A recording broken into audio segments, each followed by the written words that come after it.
창세기 49장에 전개되고 있는 야곱의 예언적 축복은 12아들들에 해당하는 그런 축복의 내용들입니다만, 오늘날 우리의 모습을 비추어 본다면 영적인 이스라엘로서 여기 있는 12아들들에게 갖고 있는 장점이나 단점이나 또 특징들을 우리가 다 갖고 있습니다.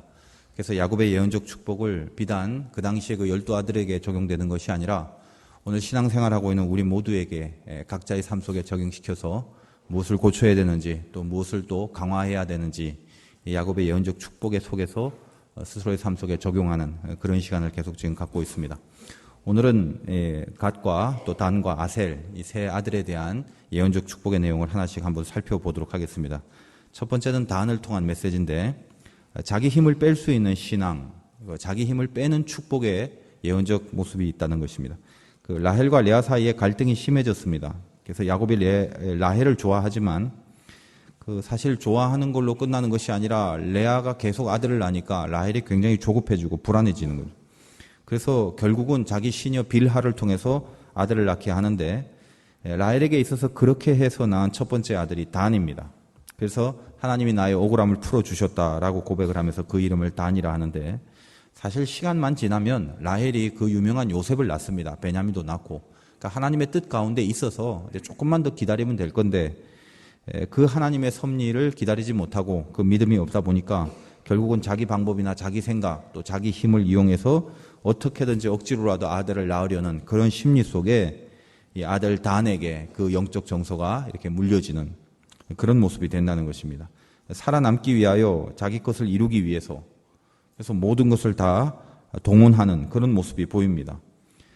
우리가 분명히 노력하고 살고 또 힘을 써야 될 부분도 있지만 대부분의 모습에서 보면 하나님이 하셔야 될 부분이 분명히 있는데도 불구하고 그 하나님이 하셔야 될 부분에 우리가 맡기거나 이양하지 않으며 사람이 사람 편에서 자기 힘을 써서 무언가를 이루려고 하면 그 결과가 그렇게 썩 좋지는 못하다라는 것입니다. 오늘 이 단도 사실은 야곱의 예언적 축복 속에서 칭찬과 번성함만이 있는 것이 아니라 경계해야 될 교훈들로 그렇게 드러나고 있습니다. 16절에 보니까 단은 이스라엘의 한 지파와 같이 그의 백성을 심판한다. 재판관이란 뜻인데, 사실 이 재판관이라는 것이 자기가 자신이 어떤 우월한 위치에 있어서의 심판관이란 말이 아니라 남을 판단하는 일에 나선다라는 의미입니다. 그러니까 단은 남을 판단하는 그 자리에 있다 보니까 남을 판단할 때 무엇을 사용하냐면 자기 생각을 사용하거든요. 그 사람의 틀림, 그 사람의 옳음 이런 거에 대한 모든 기준이 어디에 있습니까? 법적인 재판관은 법률을 갖고 있습니다만 지금 여기서 말하는 남을 심판하는 자리에 있는 자리는 전부 다 자기 생각이죠. 그러니까 내 생각에 맞으면 맞는 거고 내 생각에 틀리면 틀린 거고 그렇게 살아간다는 것입니다. 그러니까 자기 생각이 틀리고 자기 생각이 아닌 그것을 시정하는 그런 내적인 어떤 수양이나 아니면 내적인 각성이 아니라 무조건 그것을 바깥으로 적용시키는 것입니다. 결국 그래서 자기가 살아남는 거죠. 우리가 남을 비판하는 사람을 가만히 보면 남을 비판하는 것 자체가 아니라 그래서 내가 사는 거예요. 다른 사람이 틀렸다라고 밝힘으로 나는 옳다. 그래서 내가 산다는 거죠. 하나님의 뜻에 맡기지 못하고 자기 힘을 사용하는 그런 원리가 여기에 적용이 됩니다. 단지파 중에 대표적으로 삼손이 등장하는데, 이 삼손은 남을 판단하는 사사기에 등장하는 재판관이었습니다. 남을 판단하고 심판하는 자리에 있는데, 사실은 이 삼손이 여러분 알다시피 남을 판단하거나 심판할 만한 자격이 없죠. 자기 자신은 개인적으로 훨씬 더 많은 죄악과 또 범죄를 저지르고 있지 않습니까? 그런데도 불구하고 죽을 때까지 그 죽는 그 순간까지 깨닫지 못하다가 평생을 자기 힘으로만 살죠. 워낙 하나님께서 주신 달란트가 있다 보니까 그 힘을 이용하여 항상 자기 생각, 자기 뜻대로 자기 힘을 발휘하고 살았지 언제 한번 자기 힘을 빼고 하나님의 힘을 이용한 적이 없다는 것입니다. 평생 기도 한 번 안 했어요. 그 큰 능력이 있음에도 불구하고 기도한 적 한 번도 없습니다. 마지막에 눈 뽑히고 블레셋에 잡혀서 마지막에 결국 하나님 앞에 하나님의 힘을 앞세우는 그런 기도 한 번을 하게 됩니다. 이 단의 어떤 모습에 이런 그 경고가 있다라는 것입니다. 내 힘 빼라. 네 안에 힘을 빼라. 그게 축복이다. 자기 힘을 빼는 게 축복이고 자기 힘을 빼고 하나님의 힘을 앞세우는 거 그게 귀한 것이다라고 그렇게 이야기를 한다는 것입니다. 지금 이 단에 대한 평가가 17절에 길섭의 뱀이고 새길의 독사다. 말굽을 물어서 탄 자를 뒤로 떨어지게 한다. 굉장히 강력한 공격력이 있다는 것입니다. 말탄 자를 쓰러뜨릴 정도면 이렇게 준비하고 있다가 기습적으로 나가서 독사처럼 문다라는 것인데, 그것은 어떤 모략이나 용맹성에 있어서는 굉장히 탁월하다라는 것입니다. 근데 이 배후에 뭐가 있다고요? 항상 내가 나의 힘을 비축하고 있는, 자기 힘을 딱 준비하고 있는 그런 모습, 그렇게 살아간다는 것입니다. 사실 이 정도의 열심을 갖고 있으면 비교적으로 봤을 때 자기가 자기 힘을 발휘하여 살아남으려고 애쓸 정도면 뭔가 부흥이 되고 크게 되고 번성해져야 되지 않습니까? 근데 이 단이 나중에 단 지파가 형성되고 역사 속에 어떤 비극이 있냐면 이렇게 자기 힘을 발휘하려고 애를 쓰고 자기 힘으로만 살려고 했던 그 모습이 이게 무엇과 연결이 되냐 하면은 사실은 단 지파가 멸망을 자초하는 그런 모습으로 전락을 하고 맙니다. 몇 가지 어떤 그 나쁜 모습들이 있습니다만 북왕국과 남왕국으로 나뉘어졌을 때 이 북왕국에는 단과 베델의 우상이 섬겨지죠. 우상을 섬기는 곳이. 그때 그 단이라는 곳이 우리 뇌리 속에 그래도 익숙한 이유는 사실은 어떤 잘한 것이 있어서가 아니라 그 단과 베델의 우상이 섬겨졌다라는 것이 워낙 성경에 유명하기 때문에 그래서 우리 머릿속에 많이 남아있는 경우가 있다는 것입니다. 또 뿐만 아니라 저 뒤에 요한계시록에 보면 14만 4천이라는 구원받은 상징적인 숫자가 나오고 지파별로의 이렇게 그 숫자들이 열거되어 있는데 단 지파는 이 계시록에 있는 14만 4천이라는 이 구원의 숫자 속에 들어가지 못합니다. 즉 언급되어 있지 않다는 것입니다. 역사 속에서 자기 힘으로는 끝내 발버둥 쳤지만 마지막에 보면 스리슬쩍 없어져서 이 12지파 가운데 지파 형성을 못하고 소멸되는 그런 유일한 지파로 남게 되는 그런 비극이 있다라는 것입니다. 왜 그렇습니까? 외려 하나님의 힘을 앞세우지 않고 자기 힘을 끝내 발휘하려고 애쓰는 바람에 절대로 자기 힘을 빼지 않는 바람에 하나님의 역사 속에서는 차라리 약해지고 사멸되는 그런 모습으로 전락하더라는 것입니다. 그래서 야곱은 이 단을 축복하면서 18절에 마지막으로 이런 축복을 합니다. 여호와여 나는 주의 구원을 기다리나이다. 이 단이 심판하는 자고 뱀이고 독사 같고 이런 강력함, 자기 힘을 갖고 있는 그런 존재였는데 그러므로 주의 구원을 기다린다. 구원이라는 게 너의 힘에 있지 않다. 주의 구원을 기다리라는 그런 고백으로 끝난다는 것입니다. 구원은 아시다시피 사람에게서 비롯되지 않습니다. 하나님만이 구원의 주체자입니다. 그래서 하나님이 구원의 주체자라는 것을 우리의 개인적인 삶 속에 적용시킨다면 말씀드린 것처럼 우리가 우리 안에 힘을 빼고 하나님을 앞세울 수 있는 모습으로 사는 그런 훈련들이 돼야 된다는 것입니다. 라헬이 단을 낳고 이제는 하나님이 나의 억울함을 풀어주셨다라고 의미를 부여했겠지만 사실은 그건 하나님의 뜻이 아니겠죠. 라헬은 조금만 있으면 하나님의 뜻 가운데 요셉을 낳게 됩니다. 근데도 불구하고 자기 생각, 자기 판단, 자기 힘을 발휘해서 자기가 억지로 여종을 통하여 아들을 낳아놓고 그것을 단이라 하고 거기에 의미를 부여하는 거예요. 하나님이 풀어주셨대요. 하나님 그렇게 한 적이 없는데. 그러니까 자기 생각이 옳다고 하는 것을 저질러버리고 합리화를 시키는 거죠. 그게 무엇입니까? 자기 힘을 빼지 않은 자의 공통적인 모습이더라는 것입니다. 아까 말씀드렸다시피 북왕국과 남왕국으로 갈려졌을 때도 북왕국에 있는 백성들이 밑에 있는 남왕국의 예루살렘으로 자꾸 예배를 드리러 가니까 위에서 봤을 때는 이렇게 불안한 것이죠. 그래서 이 여로보암을 중심으로 위쪽에 10집 하나 갔음에도 불구하고 이 북왕국에는 우상을 설치하여 더 이상 남쪽으로 내려가지 않도록 전략적인 장치를 마련합니다. 그래서 섬기게 된 것이 우상이라는 것입니다. 자기 힘을 빼지 못해요. 하나님 앞에 이양하지 못해요. 어떻게든 내 힘으로 발버둥 치고 내 힘으로 뭘 해보려고 애쓰는 그 마음에서부터 하나님이 소외되고 우상의 심리가 나오게 되더라는 것입니다. 그러므로 우리에게 축복이 뭐다? 내가 강한 힘을 갖고 있는 게 축복이 아니라 오히려 자기 힘을 빼는 축복이래. 여러분 인생에 고난을 당하고 어려움을 당해서 결국은 해도 안 돼서 빈손 들고 주님 앞에 나오는 것이 축복이라는 것입니다. 그게. 그래서 결국 뭘 터득합니까? 내 힘으로 사는 게 아니다라는 걸 머리로만 알았지만 이제는 몸으로 느끼고 그 생각 속에 말씀 속에만 알았지만 이게 실체 속에 적용되면서 정말로 내 힘이 아니라 하나님의 힘이 적용될 수밖에 없는 그게 인생이라는 걸 알게 되고 터득되는 그게 축복이라는 것입니다. 자기 힘을 빼는 것. 우린 그것을 잘 알고 있죠. 알고 있는데도 잘 못합니다. 훈련을 해야 된다는 거예요. 매일매일의 삶 속에서 내가 나의 힘을 빼고 하나님의 힘을 앞세울 수 있는 그런 연습들이 우리에게 되어져야 된다는 것입니다. 사실 이 뱀과 독사처럼 공격력이 강해서 여호수아 시대 때 단지파는 상당히 많이 쓰임을 받습니다. 쓰임 받으면 뭐합니까? 결론을 보면 숫자가 자꾸 들어서 나중에는 지파에서 완전히 사라져 버리거든요. 무슨 의미입니까? 겉으로 봤을 때의 승리, 겉으로 봤을 때의 강력한 힘, 이게 절대로 승리가 아니라는 것입니다. 오히려 하나님이 원하시는 승리는 내 내면에서 나의 힘을 빼고 하나님이 주인 되고 하나님을 앞세울 수 있는 승리, 그것이 보존될 수 있는 승리더라는 것입니다. 우리가 우리 안에 문제를 왜 모르겠습니까? 사실 심각하거든요. 심각한데 그 심각함을 모르고 잔뜩 독사처럼 자기 눈에 힘을 주고 다닙니다. 내가 내 안에서 꺾어내고 빼내야 될 그것을 먼저 손대야 되는데 그러지 않고 살아갑니다. 단지파의 한 명인 삼손처럼. 겉으로 이깁니다. 계속 이깁니다. 삼손은 진 적이 없어요. 근데 속으로는 실질적으로는 하나님 앞에 자꾸 패배하죠.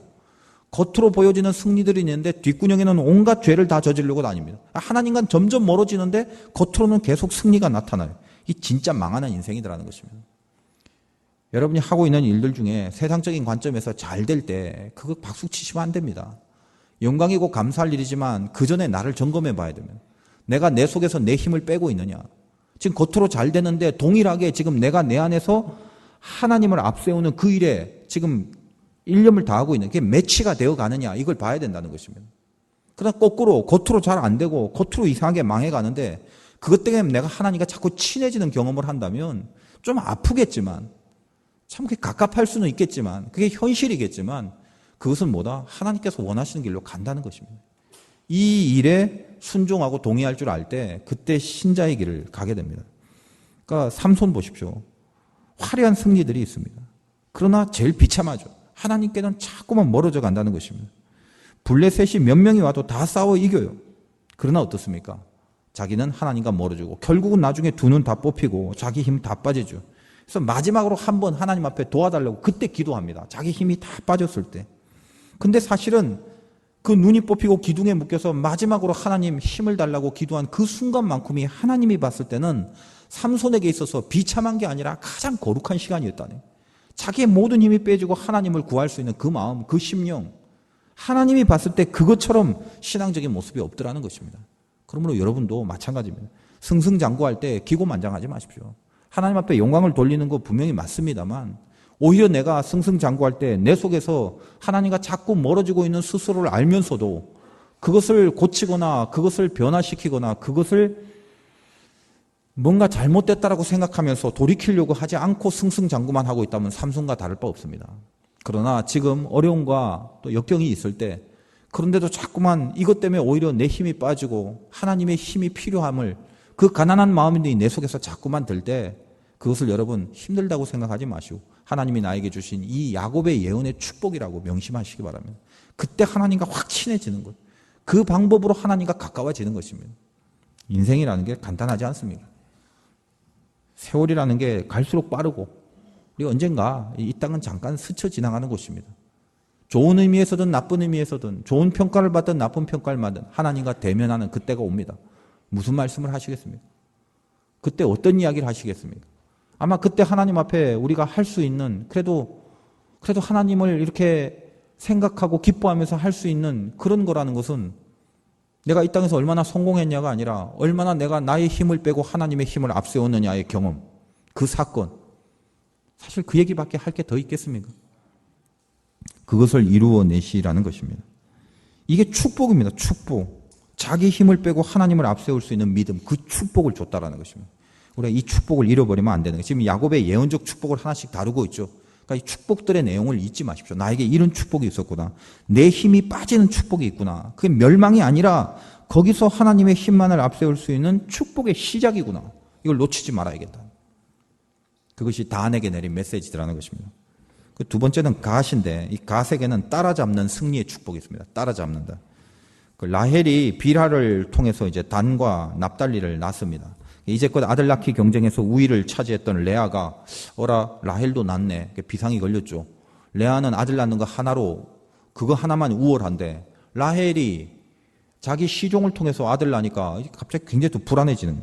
그래서 이것을 다시 따라잡고 다시 상황을 역전케 하려고 레아도 사실은 지 혼자도 잘 아들을 낳는데 그 시녀인 실바를 통해서 또 아들을 낳게 합니다. 그래서 7번째 아들인 갓이 태어납니다. 복됨이란 뜻을 갖고 있는데 갓은 이 지파 중에 가장 강한 전투력을 갖고 있어요. 그래서 강력한 전투력, 따라잡는 전투력이 있다는 것입니다. 오늘 19절에 보니까 갓은 군대의 추격을 받으나 도리어 그 뒤를 추격한다. 이 갓에게 내린 예언적 축복입니다. 따라잡는 승리, 따라잡는 승리. 그러니까 이 예언적인 축복처럼 나중에 갓이 지파가 형성이 돼도 요단 동편에 거주합니다. 원래 팔레스타인이 가나안은 요단 서편이거든요. 요단 동편은 좀 나빠요. 어떤 의미에서 나쁘냐면 그 주변에 무슨 암몬이니 모압이니 아람이니 그러니까 이방 지역들이 있어서 늘 잦은 분쟁과 전쟁이 있습니다. 요단 동편은. 근데 가선 요단 동편을 차지하면서 그 전쟁에 지지 않아요. 늘 이깁니다. 워낙 강한 전투력을 갖고 있어서. 뿐만 아니라 서쪽으로 진출하는 지파를 돕기 위하여 자기가 분배받은 땅에서 살면 되는데 군대까지 일부러 파병시켜줘서 서쪽에 공격하는 것을 도와주기도 합니다. 강력한 지파예요. 갓 지파가. 그래서 이 갓 지파의 모습이 이 유대의 어떤 민족성 속에 많이 이렇게 드러나기 시작하는데 사실 유대인의 근성 중에 이 고난 가운데 강해지는 근성, 따라잡는 근성, 이 사실 이 하나님께서 주신 이 축복의 내용이 그대로 이렇게 묻어나올 때가 많습니다. 알다시피 유대인들은 아마 이 세계 민족 중에 가장 많은 고난을 겪었던 민족일 거예요. 뭐 우리나라도 고난이 많다지만 우리나라는 뭐 그들 그렇게 뭐 따라 미칠 수가 없죠. 엄청난 고난을 당했죠.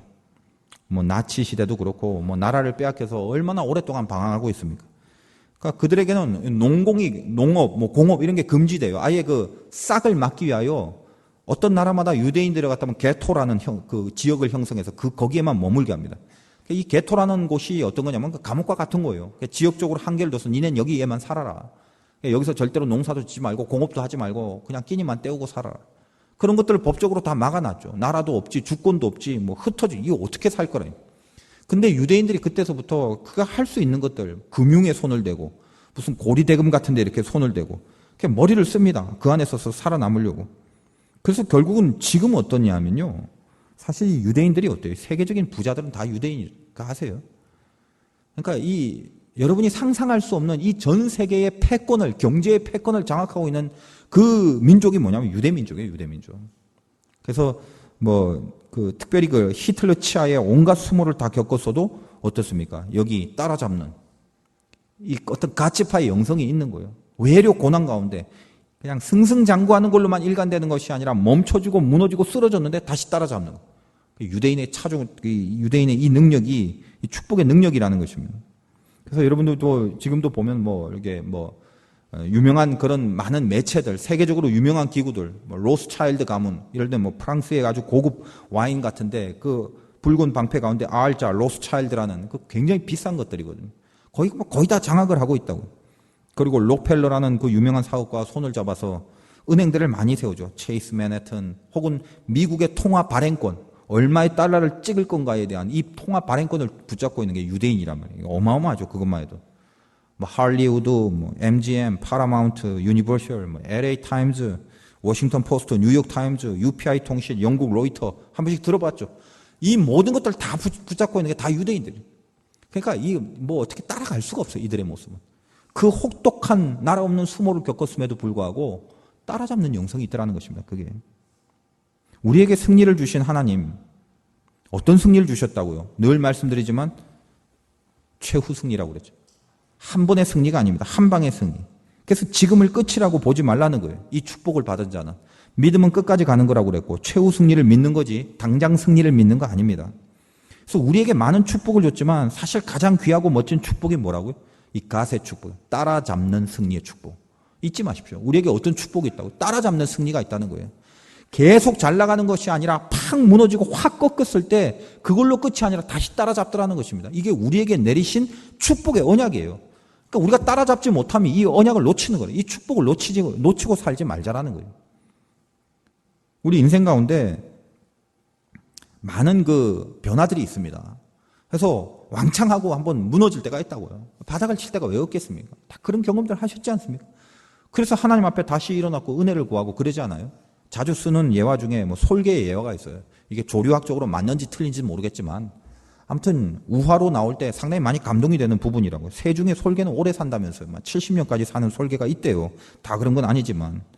근데 이 70년까지 사는 솔개가 되기 위해서는 40년이 될 무렵 솔개로서는 아주 그 큰 선택을 해야 된답니다. 인생에 있어서. 끝날 것인가 비상할 것인가 다음 단계로. 그래서 큰 선택을 한 솔개는 이제 부리가 길어지니까 나이가 들어서 이 부리가 뭉툭해지고 아무것도 못하고 홀로 높은 산으로 간답니다. 그래서 조용히 가서 자기만의 시간, 자기 정비의 시간을 가져요.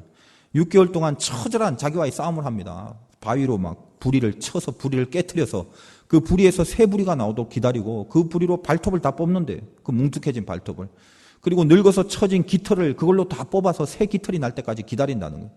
그 아픔과 견딤의 시간을 끝나고 그리고 나서 6개월이 지난 후 제2의 인생을 살아 나머지 30년을 산다는 것입니다. 이게 뭐 정확하게 맞는지 모르겠지만은 근데 참 많은 교훈을 주지 않습니까? 우리에게 있는 힘이 그런 거란 어떤 일이 당장 승리로 나타나지 않는다 해도 내 불의를 스스로 깨고 발톱과 깃털을 다 뽑고 다시 날아오르는 승리, 이게 따라잡는 추격하는 승리거든요.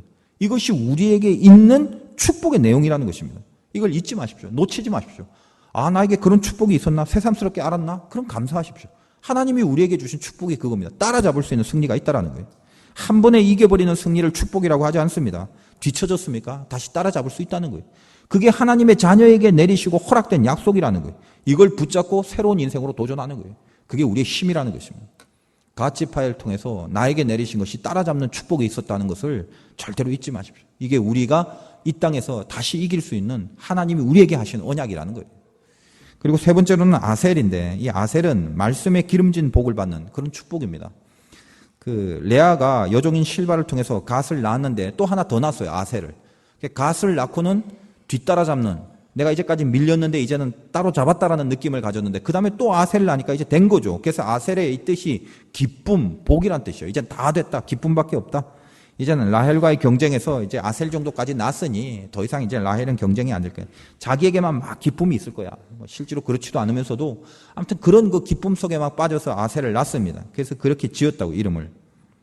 근데 이 야곱의 예언적 축복의 내용처럼 아셀 지파는 나중에 그 가나안 북쪽에 지배를 하게 되는, 이 가나안 북부 쪽이 지중해 연안과 가까운 곳에서 그 땅이 굉장히 비옥합니다. 그래서 풍성한 열매들이 많이 난다고. 그래서 이 기름진 먹을꼴로 왕의 수라상을 차릴 정도의 그런 비옥한 땅을 얻게 됩니다. 그래서 오늘도 이 20절에 보니까 아셀에게서 나는 먹을 것은 기름진 것이라 그가 왕의 수라상을 차리리로다. 그런 이제 축복을 하게 되는 거죠. 그러니까 여기서는 음식이라는 것은 영적으로 볼 때는 하나님의 말씀과 늘 이렇게 일맥상통합니다. 아셀에게 먹을 것이 풍부하다. 영적으로는 하나님의 말씀이 풍부하다. 이렇게 매치를 시키면 정확합니다. 예를 들면 이 아셀은 사실 진짜의 의미가 어디에 똑같은 단어가 쓰냐면 아쉐르란 단어가 시편 1편에 여러분이 잘 알고 있는 복 있는 사람은 그 시편 1편, 그때 그 복 있는 사람 복, 그게 아셀입니다.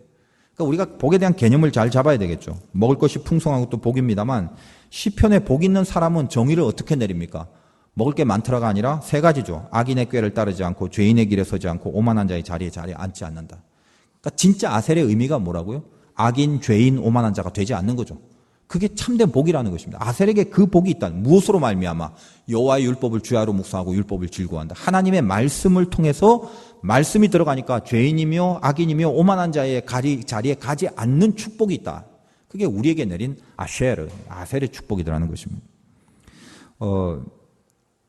사실 이 복이라고 할 때 그 아셀은 똑바로 나아간다는 뜻에서 온 건데, 여러분이 똑바로 나아간다는 것은 시편 1편에도 복 있는 사람하고 나중에는 형통하다 이렇게 되죠. 그가 하는 모든 일이 형통하다. 이 형통이란 설명은 요셉 때도 했습니다만 찰라흐. 그러니까 아쉘이나 찰라흐나 다 어떤 말이냐면 똑바로 앞으로 나아간다. 여기서 비롯된 거죠. 소유의 개념이 아니라 태도의 개념이에요. 얼마나 많냐의 개념이 아니라 얼마나 바르냐, 이 태도의 개념이라는 거죠. 그러니까 하나님 앞에서 똑바로 나가지 못하는 사람들은 결국 죄인이 되고 악인이 되고 오만한 자가 되는데, 똑바로 나가는 이 아쉘의 복이 있는 사람은 죄인과 악인과 오만한 자의 자리에 가지 않는다는 것입니다. 그래서 우리가 한번 역으로 한번 생각해 봅시다. 그렇다면 내가 아쉘의 복을 놓쳐버린다면 어쩔까? 내가 아쉘의 복을 붙잡지 않는다면 어떨까? 단계가 거친다네, 세 단계가. 어떤 단계란 말입니까? 일단 악인들의 꾀를 처음에 따르게 된다는 거예요. 근데 여기서 이 악인들의 그 꾀라는 것이 어떤 거냐면, 그 꾀라는 건 생각이죠, 생각. 아직 죄인은 아니고 오만한 자에는 가지 않았지만 첫째로 우리들에게 악한 꾀가 납니다, 꾀. 모든 행동이라는 건 생각에서 비롯되죠. 생각 없이 어떻게 저지를 수가 있습니까? 생각이 없는데 턱 하고 막 손이 가고, 생각이 없는데 턱 하고 발이 가고 이러진 않아요. 생각부터 시작해요. 생각을 해야 몸이 가게 돼 있다는 것입니다. 그러므로 모든 죄는 항상 1차적으로 뭐다? 악한 생각이 들게 돼 있어요. 그게 여기 지금 악인들의 꾀입니다, 꾀. 그러니까 성경은 그 꾀라고 하는 거, 이 꾀라는 말이 히브리 말로 에차라는 말인데 의도라고. 악하게 하려는 의도. 그래서 그걸 꺾어버리는 1차적인 승리, 그게 아쉐르의 복이란 말이에요. 근데 우리가 아셀의 복이 없으면 그 악한 생각, 의도를 갖고 생각하는 그 생각 속에 자기가 넘어가게 됩니다. 그 다음엔 수순이에요. 악한 꾀에 넘어가 버리면, 의도를 갖고 있는 생각 속에 자기가 잠겨버리면 그 다음엔 죄인이 되고 오만한 자의 자리에 가는 거예요. 그건 자동으로 가게 돼 있다는 것입니다. 그럼 우리가 복이 있는 사람은 어떻다?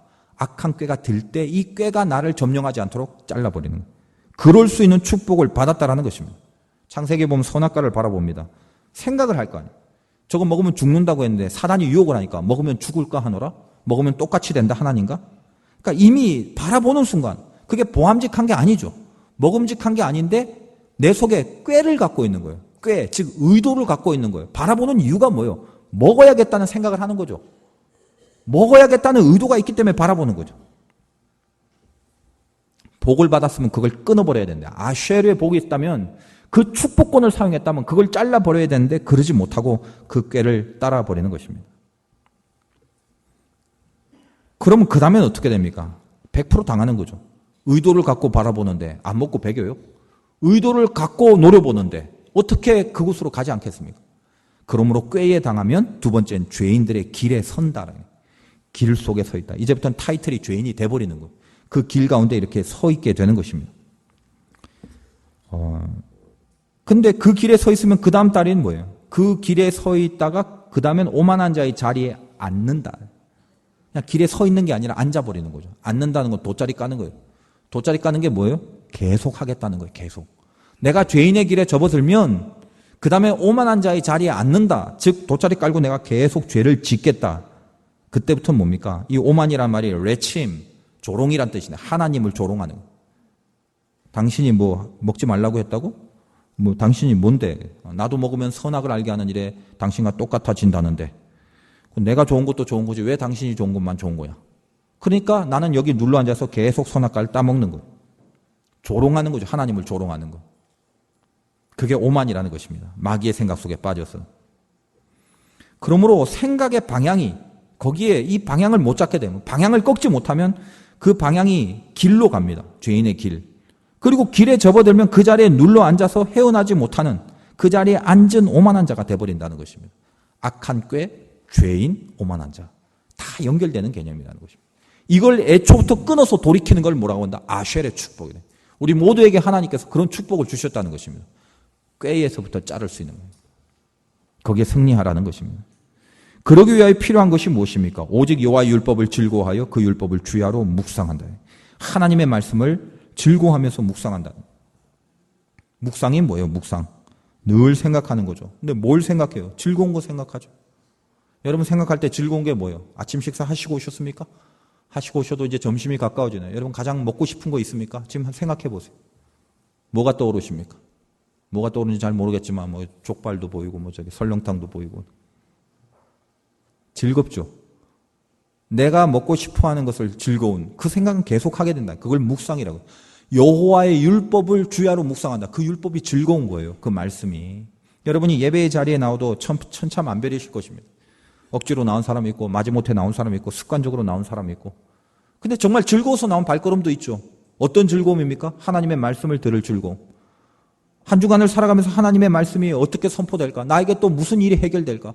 그 말씀을 통하여 나에게 어떤 길이 열릴까? 나에게 어떤 해법이 주어질까? 그 말씀에 붙들려서 그 말씀이 나에게 하신 하나님의 소리라는 것을 기대하고 나오는 발걸음 속에 왜 즐거움이 없겠냐 말이에요. 그게 여호와의 율법을 즐거워하는 사람들이에요. 그런 사람들은 결국 어떻게 되는 겁니까? 결국은 뭐예요? 여기 있는 말씀처럼 시냇가에 심은 나무가 철을 따라 열매를 맺고 잎사귀가 마르지 아니하면 같으니 그가 하는 모든 일이 다 형통한다. 그 말씀을 즐거워하는 상태로 살아가는 자에게 찰나의 형통함, 하나님의 방향으로 똑바로 가게 되는 열매가 있게 되더라는 것입니다. 그게 이 아쉘의 축복이에요. 여러분도 하나님의 말씀을 좋아하고 주님의 말씀 읽기를 좋아하고 설교 가운데 은혜 받는 걸 좋아하고 막 예배가 기다려지고 기대하고 예배의 자리에 오는 사람에게 기대가 있다. 그 교회는 생명력이 있는 거죠. 그리고 그 사람은 복된 사람이에요. 그게 복이라는 거예요. 그게 복. 기름진 영의 양식이 늘 넘치는 거. 왕의 수라상을 차릴 정도로 흘러넘치는 비옥함이 있는 거. 그걸 복이란. 하나님이 우리들에게 그 아쉘의 축복을 줬다라는 것입니다. 요셉도 보십시오.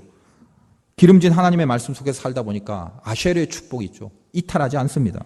범죄하지 않습니다. 악한 꾀가 있고 유혹이 있다 할지라도 그것을 끊어버립니다. 그러니까 어떻게 해요? 늘 찰나후 앞으로 나가는 형통함을 누립니다. 결국은 시절이 되매 때가 되매 하나님이 그를 높이 들어 올리시죠. 그게 요셉의 인생이었지 않습니까? 그러나 악인은 어떻습니까? 결국은 악한 꾀에 당하고 죄인의 길에 서고 오만한 자리에 돗자리 펴고 앉고 하나님 조롱하고 자기가 원하는 대로 살면서 자기가 마음에 드는 대로 지 마음대로 살면서 그걸 잘 풀리는 거라고 그거에 잘 풀려지는 성공적인 인생이라고 착각하고 살아가죠.